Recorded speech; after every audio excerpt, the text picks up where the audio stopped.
অরিকে ছাদে নিলে চারিদিক থেকে কাক এসে এমনভাবে ডাকাডাকি শুরু করে, মাঝে মধ্যে মনে হয় অরিকে তুলে নিয়ে যেয়ে নিচে ফেলে দিবে। অরির উপর কাকগুলোর অনেক রাগ আছে, কারণ অরিকে আনার আগে কাক ওর বাচ্চাগুলোর সঙ্গে খেতে আসতো। কাকগুলোকে তো প্রায় খাবার হাতের উপর রেখে খাওয়াতাম, কিন্তু অরির ভয়ে আর আসে না। জানালার কাছে আসলেই অরি ধরার জন্য তাড়া করে। কাক বাদেও ছোটখাটো আরো অনেক পাখি আসতো, কিন্তু অরি একটা শালিক মেরে ফেলছে, তারপরে খাবার দেওয়া থাকলেও আর কোনো পাখি আসে না। অরিকে ছাদে দেখলেই এই কাকটা প্রচুর ডাকাডাকি করে। অরির উপরে অনেক ক্ষিপ্ত হয়ে আছে, মাঝে মধ্যে তো জানালার কাছে এসেও চিল্লাই তারপর চলে যায়।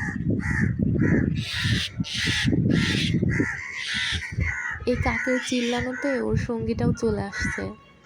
রান্নাঘরের জানালার উপরে সবসময় খাবার দেওয়া থাকতো, তো এই কাক আর ওর বাচ্চাগুলো এসে খেয়ে চলে যেত, কিন্তু অরির ভয়ে এখন আর আসে না।